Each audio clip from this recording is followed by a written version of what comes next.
An anonymous quote states, "When it comes to the population explosion, there are two questions on the table. One, is our population growth going to kill us all? And two, is there any ethical way to prevent this from happening?" The growing concern of if we will be able to feed all of the people on this planet has been expressed by many, including Peter Ward, an author who made the comment, "Our planet cannot withstand such numbers in regarding to feeding the world population. Without the proper amount of food for the world's population, as citizens of this country, we would be left with little to no hope of sustaining the lifestyle that many of us as Americans live today." I myself have always been interested in how agriculture works and in the wonders that it does in order to provide food to all of those in need of it. As well as I know the joys of being able to know that you are helping to feed someone else, and the discomforts that farmers and producers face in the task of feeding our current population. In order to know more about the ability to feed the world's population, we must first take a look at the common trends with population growth for both humans and other species.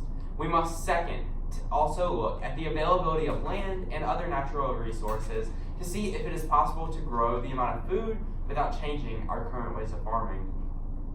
Finally, we will take a look at new technologies that may allow us to better grow what we currently have.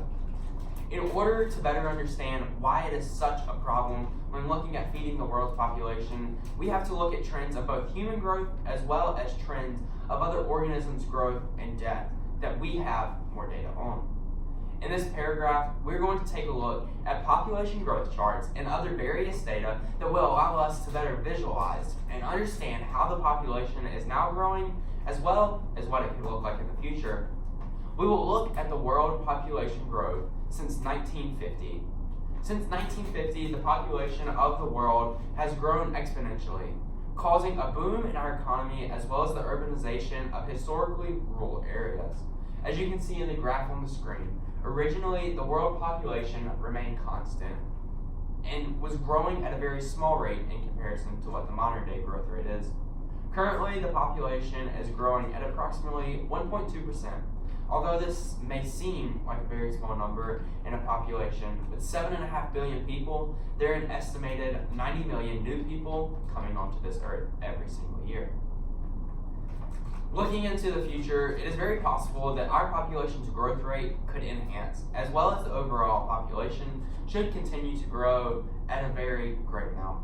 It is expected that our world population will reach 9.5 billion by 2050 and reach roughly 11.2 billion by 2090.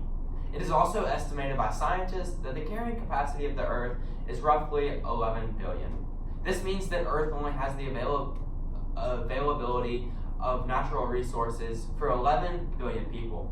If the Earth is to overshoot our current carrying capacity, then it is very likely that we will follow the trend that all other organisms follow. That is, after the population has an overshoot, its carrying capacity balance must be returned.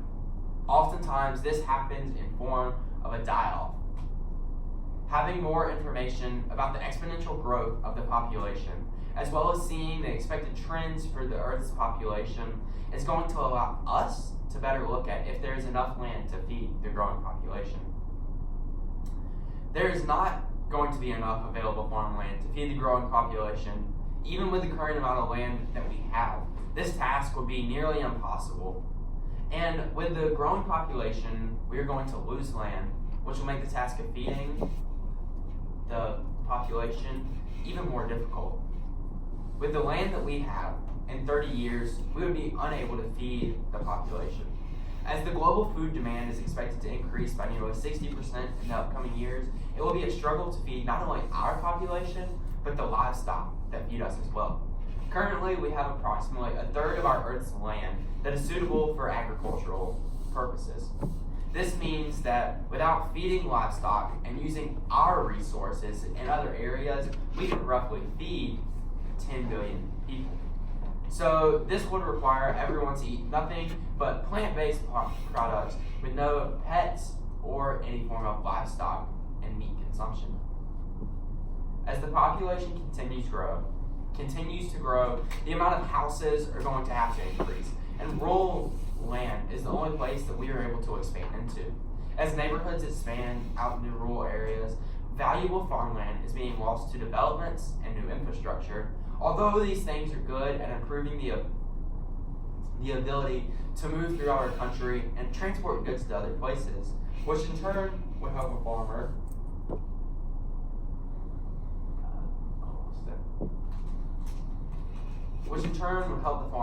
to make money. Every single day, producers are losing their yields and facing other environmental issues which will not allow for producers to feed all of the people on the planet. Here's a chart that shows the amount of available farmland currently on Earth.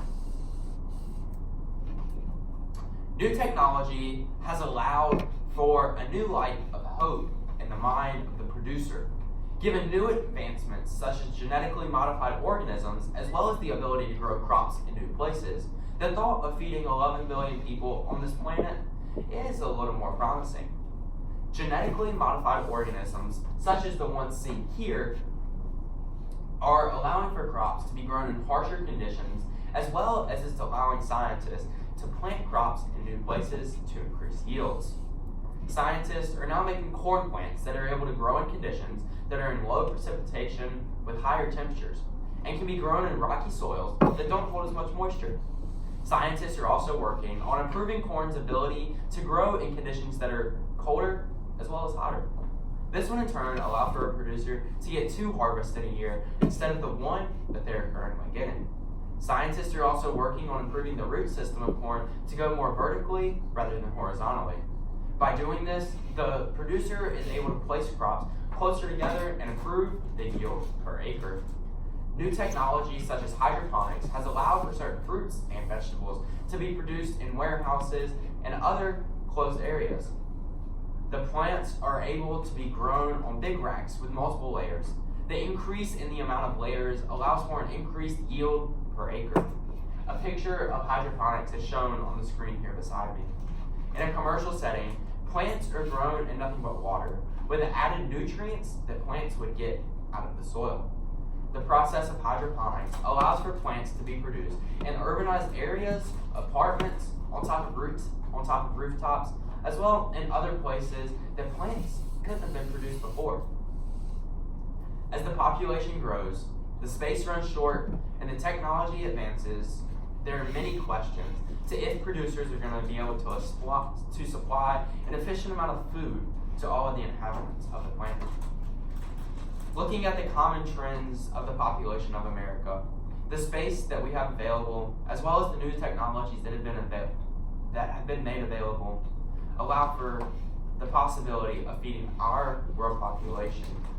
If growers are not able to supply the proper amount of food, then the amount of nutrients that we receive will diminish greatly. No space for farmers equals no food. No food equals no life. Are we going to be the generation that ends world hunger, or are we going to be the generation that sees the world's largest die-off due to malnutrition?